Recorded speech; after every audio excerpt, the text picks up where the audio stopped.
Alright folks, welcome back. It's Man in the Basement, episode 20-something. Thanks for joining me. It's been a couple days, sorry about that. The weather out here in California has been absolutely brutal. But I'm back now, the temperature's kind of subsided, so it's good. Let's get down to business. Alright, so on the docket today, the report is, the hot story is these migrants eating pets and feral animals. Now, the debate is this some right-wing conspiracy hoax to kind of demonize these people, kind of inhumanize them, or is it a fact? I'm going to tell you something, folks. From my experience, from my childhood, it is most certainly 100% a fact. And let me explain that, if you will. So I grew up not too long after the Vietnam War. So that was, in my lifetime, the first influx of what we now call migrants. We used to call them illegal aliens. Now, necessarily, they weren't bad people. They weren't. We really didn't interact with one another that much. Was it tense times? Vietnam War had just ended. Most of our parents, well, fathers at those days, fought in the war, or had something to do with the war, had some connection or a family member or a friend that tragically died in the war. So, to say tensions were high it would be correct. But, and there was clashes. There was certainly clashes. Mark Wahlberg famously almost murdered one. And now he's a multi-millionaire megastar. So, go figure. But yes, I lived close to a river. I'm not going to tell you. In Boston, we have river. You can probably figure it out.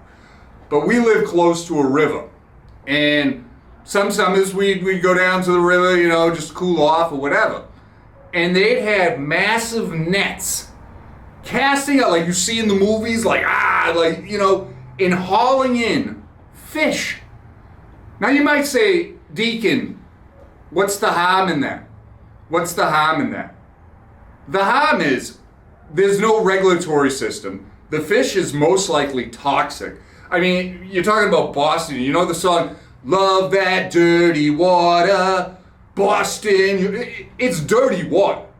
I mean, gasoline's in it. Some of the fish are mutated, and they're speaking a whole different language. It was kind of scary, And they were catching all these fish and putting them in the Home Depot bucket, and these things are just flopping. It was cruel to watch, And that's why I wonder, where are the PETA people? Where are the Humane Society people? Where are they in all this? Because I guarantee they're just turning a blind eye to it. I guarantee. But this was the Vietnamese after the Vietnam War. And they migrated to Boston. And like I said, it wasn't necessarily we had a problem with them as people. And this is the thing Americans, especially white liberal Americans, need to understand. Cultures are different. Just because you got 10 toes down in America doesn't mean you're all of a sudden, you transform like Wonder Woman into an American. No. They bring their practices to this country. Some are good. But look at the Chinese. Look how good they do. I love the Chinese. I'm down with them. Yeah, but it took time, I mean, they built the damn railroad, for God's sakes. They put in the effort. They didn't get handouts. The Irish, same thing, only they were from the East Coast. They had to fight in the army before they could open a pub. Now, these people are just given everything. And once it dries up, what do you think is going to... That should be one of my slogans for the show. What do you think is going to happen? Stove is hot. Do not touch. I'll test it. You people, government. I don't know how. I'm going to do this on another episode. I was supposed to have a guest on today. May was supposed to be on the show, but she rescinded or something happened. I don't know. But what do you think is going to happen? You bring Haiti into America, America becomes Haiti. You bring Venezuela into America, America becomes Venezuela. And it starts like a cancer. It's taken over Ohio. It's taken over Colorado. It's taken over Pennsylvania. It's taken over... Before you know it, it's in your backyard. And that's when the liberal wakes up. That's when the liberal's like, oh, man in the basement was right. He warned us. I've been saying this for years. I said it in the last episode. They want the vote. The Democrats, the liberals, they don't care about you. Let me just reiterate. They don't care about you. The man in the basement, if I have some... hey, you want to work for the man in the basement? I'll pay you. I'll give you a job opportunity, for sure. But you gotta work. There's no free handouts here. You want to sweep the basement? You want to do the camera? Sure. But that's the American way. That's how we became a strong nation.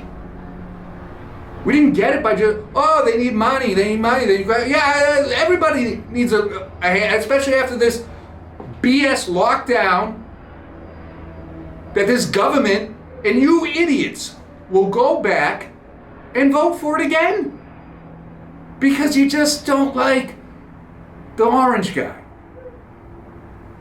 Were you eating pigeons? Were you worried about your cat 4 years ago when Trump was in office? Were you worried about walking your dog when Trump was in office? Huh? Where's Peter? Where's Humane Society? And you say, and these liberals are like, that's just a myth. I saw it with my own eyes. They were taking fish out of a polluted river and eating it. Now they're taking ducks, swans, cats, rats, pigeons.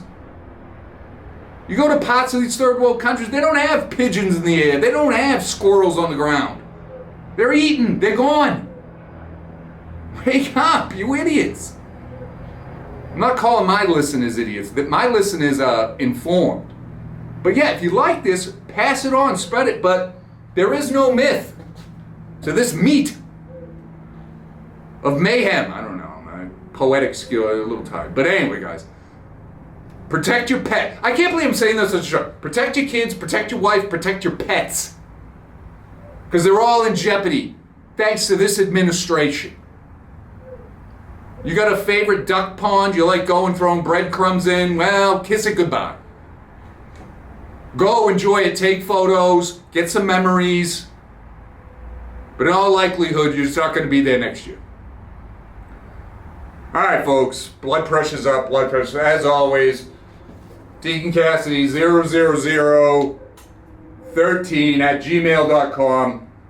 I'm going to try to be more active with this guy. Sorry, I've just been busy. It's been a million degrees. I got to guard my dog. This is ridiculous. This is ridiculous. Deacon Cassidy may run for office. I've had enough of this. Thank you very much. See you next time.